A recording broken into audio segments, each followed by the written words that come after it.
Assalamualaikum warahmatullahi wabarakatuh.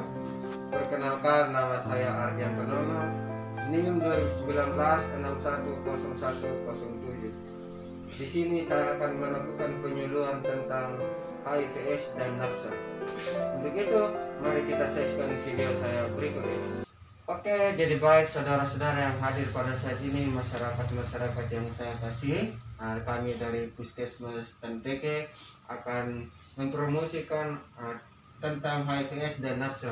Oke, bapak-bapak, ibu-ibu yang hadir pada saat pagi hari ini, sebelum kita mulai penyuluhan kita pada pagi hari ini, mari kita berdoa sesuai kepercayaan dan keyakinan kita masing-masing. Berdoa mulai. Berdoa selesai. Oke, selamat pagi yang sempat hadir pada saat pagi hari ini semuanya. Di sini saya akan melakukan penyuluhan saya tentang HIV dan tentang nafsa. Yang pertama kita perlu ketahui apa itu HIV/AIDS. Di sini HIV/AIDS adalah kumpulan gejala atau penurunan sistem kekebalan tubuh secara bertahap yang disebabkan oleh infeksi human imunodeficiency atau virus HIV/AIDS. Kita sudah mengetahui pengertiannya, sekarang kita akan tahu bagaimana tanda dan gejala dari HIV/AIDS.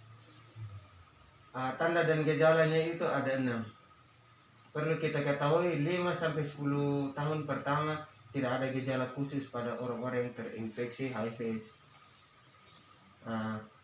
HIV/AIDS berkembang dengan gejalanya seperti ada 6. Yang pertama, rasa lelah dan lesu. Yang kedua, berat badan menurun secara drastis. Yang ketiga, demam dan sering berkeringat di waktu malam. Yang keempat, mencret dan kurangnya nafsu makan. Yang kelima, bercak-bercak putih di lidah dan di dalam mulut. Yang keenam atau yang terakhir adalah pembengkakan leher dan lipatan paha. Yang selanjutnya kita sudah mengetahui bagaimana tanda dan gejalanya. Bagaimana Pak perawat yang ganteng, cara penularannya seperti apa? Cara penularannya itu ada 6 seperti itu. Yang pertama, hubungan seks tidak terlindung dengan orang-orang yang telah terinfeksi HIV/AIDS. Yang kedua adalah transfusi darah yang telah terinfeksi oleh HIV/AIDS. Yang ketiga, jarum suntik yang digunakan secara bersamaan. Yang keempat, bisa juga melalui ibu hamil yang mengidap HIV/AIDS pada janin. Yang terakhir adalah melalui ASI atau ibu yang mengidap HIV/AIDS kepada bayinya. HIV/AIDS juga bisa ditularkan melalui yang pertama makanan, yang kedua bisa juga melalui gigitan serangga, yang ketiga batuk, yang keempat hidup serumah dengan orang-orang terinfeksi HIV/AIDS. Yang kelima adalah menggunakan toilet umum, itu bisa juga menular dari HIV/AIDS. Mungkin kepada masyarakat yang hadir pada saat ini, saya telah menjelaskan tentang HIV/AIDS. Mungkin ada yang ditanyakan tentang HIV/AIDS, waktu dan kesempatan saya berikan untuk bertanya.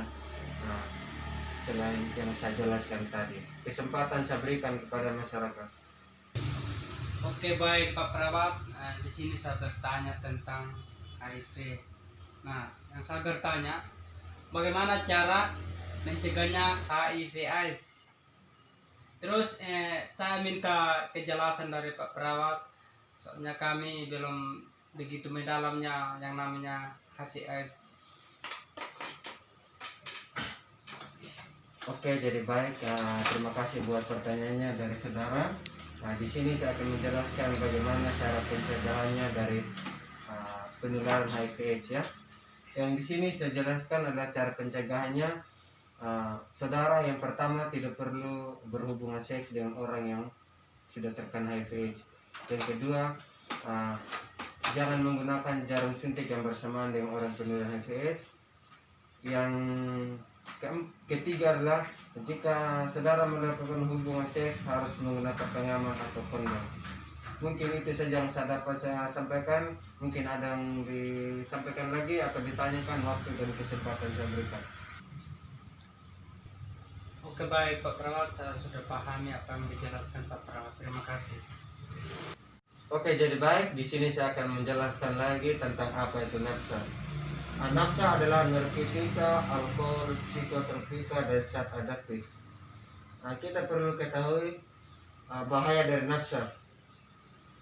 Bahaya atau zat kimia ini bila dimasukkan ke dalam tubuh akan mempengaruhi tubuh, terutama susunan saraf, pusat atau otak, sehingga menyebabkan gangguan fisik dan psikis dan sosial. Yang kedua adalah narkoba. Apa itu narkoba?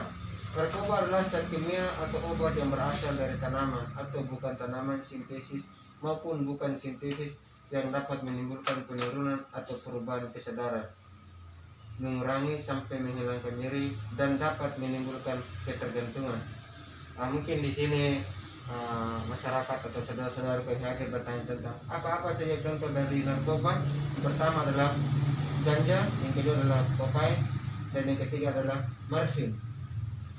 Yang di sini saya akan juga pasti masyarakat bertanya, oh alkohol itu apakah termasuk dari narkoba? Di sini saya akan menjelaskan.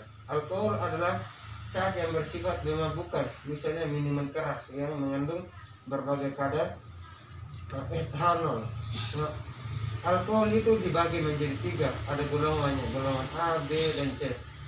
Di sini pasti akan bertanya, golongan A itu apa saja? Yang pertama itu kadar alkoholnya biasanya 1-5, itu biasanya bir. Yang kedua adalah golongan B, itu kadar alkoholnya 5-20%, itu minuman anggur. Yang golongan C adalah biasanya kadar alkoholnya 20-5%, itu biasanya whisky atau vodka. Oke, jadi baik ya saudara-saudara kuat masyarakat yang hadir pada saat pagi hari ini. Mungkin dari nafsa ini ada yang bisa mau bertanya, waktu dan kesempatan saya berikan. Mungkin tidak ada lagi yang kami bertanya Pak Perawat. Oke, jadi baik, terima kasih banyak buat kehadiran saudara-saudara yang hadir pada saat pagi hari ini, sehingga saudara-saudara yang hadir pada saat ini bisa mengikuti penyuluhan dengan baik. Mungkin dalam penyuluhan ini mungkin terdapat kekurangan, mohon maaf jika ada salah kata. Semoga penyuluhan kami ini dapat bermanfaat bagi masyarakat yang ada di desa ini. Sekian dan terima kasih.